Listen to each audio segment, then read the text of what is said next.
Hello, welcome to market discussion of the day. Today, September 29, 2025. Monday ആണ്, പുതിയൊരു വീക്കാണ്. So അതിലും important ആയിട്ട് നമ്മൾ ഇത് പുതിയൊരു ക്വാർട്ടറിൻ്റെ സ്റ്റാർട്ടിങ് വീക്കാണെന്നുള്ളതാണ്. ഓക്കെ, സോ പുതിയൊരു ക്വാർട്ടർ മറ്റന്നാൾ സ്റ്റാർട്ട് ചെയ്യുന്നുണ്ട്. ഈ വർഷത്തെ അവസാനത്തെ ക്വാർട്ടർ എന്നുള്ളതാണ് ഈ വീക്കിൽ ഏറ്റവും വലിയ പ്രത്യേകത എന്ന് പറഞ്ഞു കഴിഞ്ഞാൽ. ഓക്കെ, സോ നമുക്കറിയാം ഫോറക്സ് മാർക്കറ്റിൽ ഓരോ ക്വാർട്ടർ ടു ക്വാർട്ടറാണ് നമ്മൾ കൺസിഡർ ചെയ്യുന്നതെന്നുള്ളൊരു കാര്യം നമുക്കറിയാം അല്ലേ.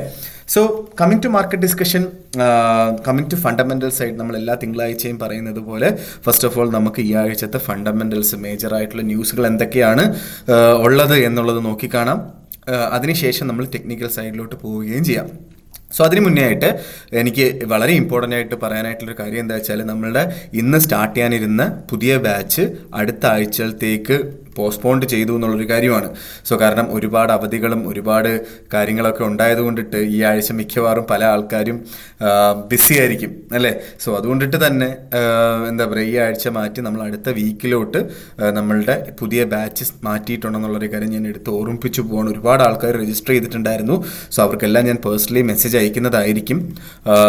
സോ അതാണ് എനിക്ക് ഫസ്റ്റ് ഓഫ് ഓൾ പറഞ്ഞു പോകാനായിട്ടുള്ള. അടുത്ത തിങ്കളാഴ്ച നമ്മുടെ പുതിയ ബാച്ച് സ്റ്റാർട്ട് ചെയ്യുന്നുണ്ട്. ഫ്രീ ആയിട്ട് ഫോറക്സ് ട്രേഡിംഗ് പഠിപ്പിക്കുന്ന ബാച്ച് രാത്രി ഇന്ത്യൻ ടൈമിംഗ് 7:30 മണിക്കും 10:30 മണിക്കുമായിട്ട് 2 ബാച്ചിലായിട്ടാണ് ഈ ഒരു കോഴ്സ് നടക്കുന്നത്.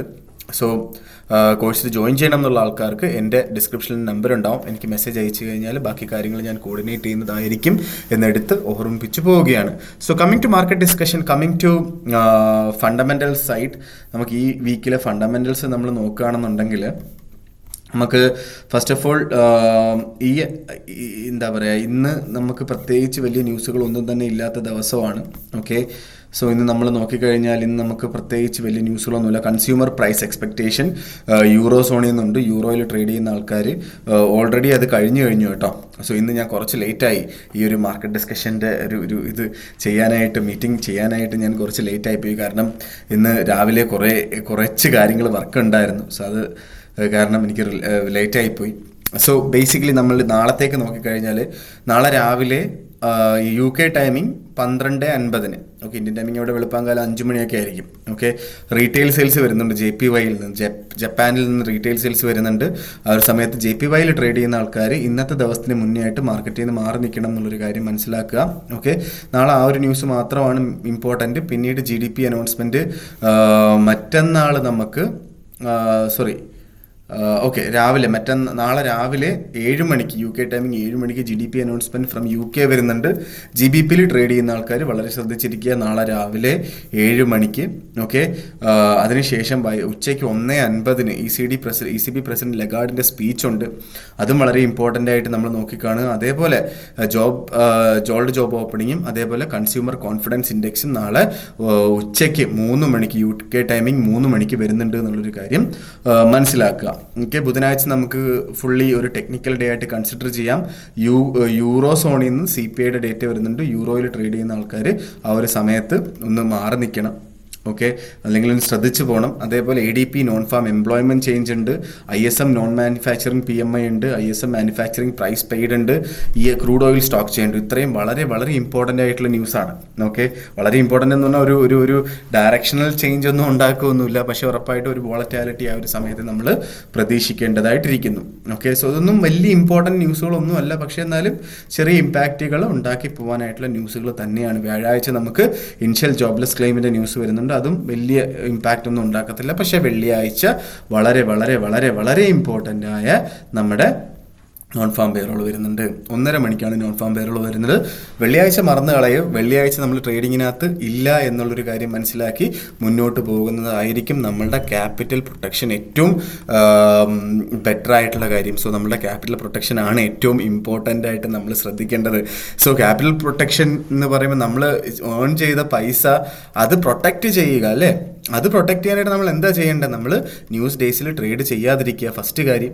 ഓക്കെ, രണ്ടാമത്തെ കാര്യം എന്താ വെച്ചാൽ നമ്മൾ കൂടുതൽ ലോട്ട് സൈസ് എടുക്കാതിരിക്കുക എന്നുള്ള ഈ 2 കാര്യങ്ങൾ പ്രോപ്പറായിട്ട് ഫോളോ ചെയ്ത് പോയാൽ നമുക്ക് മാക്സിമം നമ്മളൊരു ട്രേഡിൽ 10% കൂടുതൽ നമ്മുടെ ക്യാപിറ്റൽ എന്താ പറയുക റിസ്ക് ചെയ്യാൻ പാടില്ല.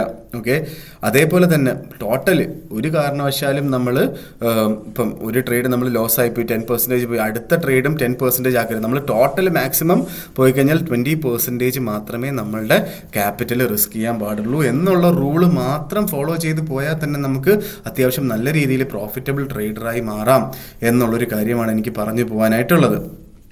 ഓക്കെ, സോ ഇതൊക്കെയാണ് സത്യം പറഞ്ഞു കഴിഞ്ഞാൽ എനിക്ക് ഈ ആഴ്ചത്തെ ഫണ്ടമെൻ്റൽ സൈഡിൽ നിന്ന് പറഞ്ഞു പോകാനായിട്ടുള്ള ന്യൂസുകൾ, കാര്യങ്ങൾ. സോ നമ്മൾ ടെക്നിക്കൽ സൈഡിലോട്ട് വരുമ്പം ടെക്നിക്കൽ എന്താ പറയുക നമ്മുടെ ചാർട്ട് ബേസ് ചെയ്തിട്ടുള്ള അനാലിസിസിലോട്ട് വരുമ്പോൾ അതിന് മുന്നേ ആയിട്ട് നമ്മൾ ഫണ്ടമെൻ്റൽ സൈഡിൽ നിന്നുള്ള പൊളിറ്റിക്കൽ കാര്യങ്ങളെക്കുറിച്ച് പറയുകയാണെങ്കിൽ ബേസിക്കലി നമ്മളുടെ ഡൊണാൾഡ് ട്രംപ് വന്നതിന് ശേഷം US പ്രസിഡന്റ് ഡൊണാൾഡ് ട്രംപ് വന്നതിന് ശേഷം പല രാജ്യങ്ങൾക്കും താരിഫ് ഉണ്ടായി. അതെല്ലാം മാർക്കറ്റിനെ അഫക്റ്റ് ചെയ്യുന്നതും അതേപോലെ തന്നെ നമ്മളെ അഫക്റ്റ് ചെയ്യുന്നതും ഒക്കെ അടുത്ത ക്വാർട്ടറിലാണ് എന്നുള്ളൊരു കാര്യം മനസ്സിലാക്കുക. ഓക്കെ, സോ അതിൻ്റെയൊക്കെ ഇമ്പാക്റ്റ് നമുക്ക് മനസ്സിലാവുന്നത് അടുത്ത ക്വാർട്ടറിലായിരിക്കും എന്നുള്ളൊരു കാര്യം മനസ്സിലാക്കുക. സോ അത് വളരെ ഇമ്പോർട്ടൻ്റ് ആയിട്ട് നമ്മൾ നോക്കി കാണുകയും ചെയ്യണം എന്നുള്ളൊരു കാര്യമാണ് എനിക്ക് പറഞ്ഞു പോകാനായിട്ടുള്ളത്. പിന്നെ യുദ്ധത്തിനെ കുറിച്ച് പറയുമ്പോൾ യുദ്ധമൊക്കെ അതേപോലെ നടക്കുന്നുണ്ട്, നിർത്തൽ പോലും ഉണ്ടാവുന്നില്ല, അത് അതിൻ്റേതായ ശക്തിയിൽ നടക്കുന്നുണ്ട്. റഷ്യ ഉക്രൈൻ വാർ. സോ അതേപോലെ പല പ്രശ്നങ്ങളും ഇപ്പോൾ ഫ്രാൻസിലെ പൊളിറ്റിക്കൽ ഇഷ്യൂവിനൊന്നും വലിയ രീതിയിലുള്ളൊരു പരിഹാരമൊന്നും ഇതേവരെ ഉണ്ടായിട്ടില്ല എന്നുള്ളൊരു കാര്യം കൂടെ മനസ്സിലാക്കി പോവുക എന്നുള്ളൊരു കാര്യമാണ് എനിക്ക് പറഞ്ഞു പോകാനായിട്ടുള്ളത്. ഫസ്റ്റ് ഓഫ് ഓൾ നമുക്ക് നമ്മുടെ ടെക്നിക്കൽ സൈഡിലോട്ട് വരുമ്പം നമുക്ക് ഫസ്റ്റിൽ നമ്മൾ എല്ലാ ദിവസവും പറയുന്നത് പോലെ JPY വരാം. 148.596 എന്ന് പറയുന്ന റേഞ്ചിലാണ് നിൽക്കുന്നത്. നമുക്കറിയാം പ്രോപ്പറായിട്ടുള്ളൊരു സപ്പോർട്ട് 148 കിട്ടും എന്നുള്ളൊരു കാര്യം. 148 അവിടുന്ന് ബൈ എടുക്കുക, 147.40 സ്റ്റോപ്പ് ലോസ് വെച്ചിട്ട് 148 അവിടുന്ന് ബൈ എടുക്കുക എന്നുള്ളതാണ് എനിക്ക് ഫസ്റ്റിൽ പറഞ്ഞു പോകാനായിട്ടുള്ള ഓപ്പർച്യൂണിറ്റി എന്ന് പറഞ്ഞു കഴിഞ്ഞാൽ. ഓക്കെ, മാർക്കറ്റ് എങ്ങാനും മുകളിലോട്ട് വന്ന് കിട്ടിയാൽ 150 അവിടുന്ന് ബൈ ചെയ്യുന്നതുകൊണ്ടും തെറ്റില്ലാത്ത കാര്യമാണ്.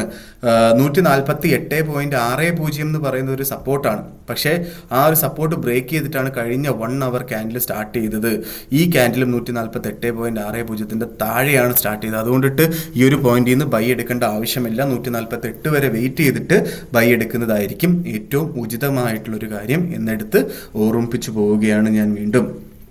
ഓക്കെ, സോ കമ്മിങ് ടു നമ്മുടെ യൂറോയിലോട്ട് വരുമ്പോൾ യൂറോയിൽ നമ്മളിപ്പം യൂറോ ഇപ്പോൾ കറൻ്റ്ലി ട്രേഡ് ചെയ്തുകൊണ്ടിരിക്കുന്നത് 1.167 നിൽക്കുന്നു.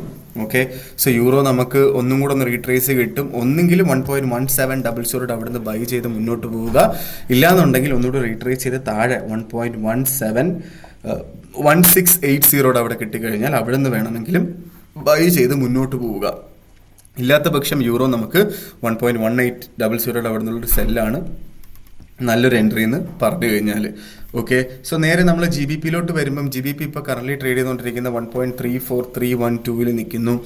നമുക്ക് ഇവിടുന്ന് എന്താണ് ചെയ്യാനുള്ളതെന്ന് വെച്ചാൽ 1.3400 കിട്ടിക്കഴിഞ്ഞാലുള്ള ബൈ ആണ് നമുക്ക് ഏറ്റവും പെർഫെക്റ്റ് ആയിട്ടുള്ള ഓപ്പർച്യൂണിറ്റി നമുക്കുള്ളത്. 1.3400 ബൈ തന്നെയാണ് എന്നുള്ളൊരു കാര്യം ഞാൻ എടുത്ത് ഓർമ്മിപ്പിച്ച് പോവുകയാണ്. ഓക്കെ, സോ അല്ലാത്ത പക്ഷം അതിൻ്റെ താഴോട്ട് പോയി കിട്ടിയാൽ നല്ല കാര്യം, അവിടെ നിന്ന് ബൈ ചെയ്യാം. എല്ലാ ലോവർ പോയിന്റും ബൈ പോയിന്റ് ആണെന്നുള്ളൊരു കാര്യം അറിയാം. 1.3400 അവിടെ നിന്ന് നല്ല രീതിയിലുള്ളൊരു ബൈ എടുത്ത് മുന്നോട്ട് പോവുക എന്നുള്ളതാണ് ഏറ്റവും ഉചിതമായിട്ടുള്ള ഏറ്റവും പെർഫെക്റ്റ് ആയിട്ടുള്ള GBPയിലുള്ള ഒരു ഓപ്പർച്യൂണിറ്റി എന്ന് ഞാൻ എടുത്ത് ഓർമ്മിപ്പിച്ച് പോവുകയാണ്. ഓക്കെ, നമ്മൾ നേരെ ഗോൾഡിലോട്ട് വരുമ്പം ഗോൾഡ് വീണ്ടും ഓൾ ടൈം ഹൈ അടിച്ചു. 3809 എന്ന് പറയുന്ന റേഞ്ചിൽ നിൽക്കുന്നു. ഇന്ന് നമുക്ക് മാർക്കറ്റ് മുകളിലോട്ട് പോയപ്പോൾ അറിയാം 3800. ഇതായത് തൊട്ട് മുന്നത്തെ ക്യാൻഡിൽ ഓൾ ടൈം ഹൈ വീണ്ടും അല്ലേ, ഓൾ ടൈം ഹൈകൾ എല്ലാ ആഴ്ചയിലും അടിച്ചുകൊണ്ടിരിക്കുന്നത്. നമുക്ക് കാണാൻ നേരത്ത് താഴെ നിന്ന് ബൈ ചെയ്താൽ മതിയായിരുന്നു എന്ന് തോന്നും എന്നും പറഞ്ഞ് ഈ മാർക്കറ്റിനെ ചേസ് ചെയ്യാൻ പോകല്ലേ. ഞാൻ ഗോൾഡിൽ ട്രേഡിങ് ചെയ്യാറില്ല, കാരണം എനിക്ക് ഇവിടുന്ന് ഒരു ബൈ എടുക്കാൻ പേടിയാണ്. ഓക്കെ, ഇവിടുന്ന് സെല്ലെടുക്കണമെന്ന് വെച്ചാൽ മാർക്കറ്റ് അപ് ട്രെൻഡാണ്. സോ വീണ് കഴിഞ്ഞാൽ താഴോട്ട് ഒറ്റയടിക്ക് മൂക്കും കുത്തി വീഴും. സോ അതുകൊണ്ടിട്ട് ഞാൻ ഇവിടുന്ന് ബൈ ചെയ്യുന്നില്ല എന്നുള്ളൊരു കാര്യമാണ് എനിക്ക് പറയാനായിട്ടുള്ളത്. സോ അതുകൊണ്ടിട്ട് തന്നെ എനിക്ക് ഗോൾഡിനെ കുറിച്ച് ഒന്നും പറയാനായിട്ടില്ല. ഞാൻ നേരത്തെ പറഞ്ഞ സെയിം കാര്യം, ഗോൾഡ് റീട്രേസ് ചെയ്ത് കിട്ടിയാൽ 3880 അടുത്തൊക്കെ കിട്ടിയാൽ അവിടുന്ന് ബൈ ചെയ്ത് മുന്നോട്ട് പോവുക എന്നുള്ളൊരു കാര്യമാണ് എനിക്ക് പറയാനായിട്ടുള്ളത്. മാർക്കറ്റ് ഒരുപാട് ഓടി, സോ മാർക്കറ്റിന് നമുക്ക് ഒന്ന് റെസ്റ്റ് കൊടുക്കാം. മാർക്കറ്റ് അവിടെ കിടന്ന് ഓടിക്കോട്ടെ, നമുക്ക് വേറെ വല്ലതും ട്രേഡ് ചെയ്യാം എന്നുള്ളതാണ് എനിക്ക് ഗോൾഡിൽ പറയാനായിട്ടുള്ളത്. 3780 കിട്ടിയാൽ അവിടുന്ന് ബൈ ചെയ്ത് മുന്നോട്ട് പോകാം. ചെറിയ ലോട്ട് 3000 ഒരു $25 to $30 എങ്കിലും സ്റ്റോപ്പ് ലോസ് വെക്കണം. ഓക്കെ, ഇന്ന് ലോ പോയതിൻ്റെ താഴെയായിട്ടെങ്കിലും സ്റ്റോപ്പ് ലോസ് വെക്കണം എന്നുള്ളതാണ് എനിക്ക് പറയാനായിട്ടുള്ള ഏറ്റവും ഇമ്പോർട്ടൻ്റ് ആയിട്ടുള്ള കാര്യം. സോ ഇന്ന് ലോ പോയത് ഇതാണെന്നാണ് എൻ്റെ വിശ്വാസം. 3765 ഇന്ന് ലോ പോയ ഒരു ക്യാൻഡിൽ എന്ന് പറഞ്ഞു കഴിഞ്ഞാൽ. ഓക്കെ, സോ ബേസിക്കലി ഇത് ഇന്നത്തെ ക്യാൻഡിലാണല്ലേ. ഓക്കെ, 3756 റേഞ്ച് വരെ മാർക്കറ്റ് പോയിട്ടുണ്ട്. സോ അപ്പോൾ അവിടെ അതിൻ്റെ താഴെ $25 എങ്കിലും $30 എങ്കിലും സ്റ്റോപ്പ് ലോസ് വെച്ച് വേണം ട്രേഡ് ചെയ്യാൻ എന്നുള്ളൊരു കാര്യമാണ് എനിക്ക് പറഞ്ഞു പോകാനായിട്ടുള്ളത്. 3780 കിട്ടിയാൽ ബൈ ചെയ്യുക എന്നുള്ളതല്ലാതെ വേറൊരു ഓപ്പർച്യൂണിറ്റിയും എൻ്റെ കയ്യിലില്ല എന്ന് പറഞ്ഞുകൊണ്ട് ഞാൻ ഇന്നത്തെ ദിവസത്തെ മാർക്കറ്റ് ഡിസ്കഷൻ കൺക്ലൂഡ് ചെയ്യാണ്. സോ എന്തായാലും നമ്മളുടെ പുതിയ ബാച്ച് അടുത്ത ആഴ്ച സ്റ്റാർട്ട് ചെയ്യും. ഈ ആഴ്ച തുടങ്ങും എന്ന് പറഞ്ഞിട്ടുള്ള എല്ലാ ആൾക്കാരുടെ അടുത്തും ഞാൻ ഒന്നുകൂടെ പറയുകയാണ്, അടുത്ത ആഴ്ചയാണ് നമ്മുടെ ക്ലാസ് സ്റ്റാർട്ട് ചെയ്യുന്നത്. എനിക്ക് ആ ഒരു സമയത്തേക്ക് മെസ്സേജ് അയച്ചാൽ മതിയാവും എന്നെടുത്ത് പറഞ്ഞുകൊണ്ട് ഇന്നത്തെ ദിവസത്തെ മാർക്കറ്റ് ഡിസ്കഷൻ ഞാൻ കൺക്ലൂഡ് ചെയ്യാണ്. മാർക്കറ്റ് ഡിസ്കഷനായിട്ട് നമ്മൾ നാളെ കാണുന്നത് വരെ ഗുഡ് ബൈ. പിന്നെ ഏറ്റവും ഇമ്പോർട്ടൻ്റ് ആയിട്ടുള്ളൊരു കാര്യം ഒന്നും കൂടെ എനിക്ക് പറയാനുണ്ട്. ഞാൻ മറ്റന്നാൾ മുതൽ നാളെ വൈകുന്നേരം നമ്മൾ ടൂറിന് പോവുകയാണ്. ഓക്കെ, അൽബേനിയ ട്രിപ്പിന് പോവുകയാണ്. അതുകൊണ്ടിട്ട് തന്നെ ഞാൻ മറ്റന്നാൾ മുതൽ ചിലപ്പോഴേ ഈ ഒരു മാർക്കറ്റ് ഡിസ്കഷൻ ഇടത്തുള്ളൂ. ഞാൻ ലാപ്ടോപ്പ് കൊണ്ടുപോകുന്നുണ്ട്, പക്ഷേ എന്നിരുന്നാലും വീഡിയോ റെക്കോർഡ് ചെയ്യാൻ പറ്റുമോ ഇല്ലയോ എന്നൊന്നും എനിക്കറിയില്ല. മാക്സിമം ട്രൈ ചെയ്യാം എന്തായാലും ഇടാനായിട്ട്. സോ എനിവേയ്സ് മാർക്കറ്റ് ഡിസ്കഷനായിട്ട് നമ്മൾ നാളെ കാണുന്നത് വരെ ഗുഡ് ബൈ.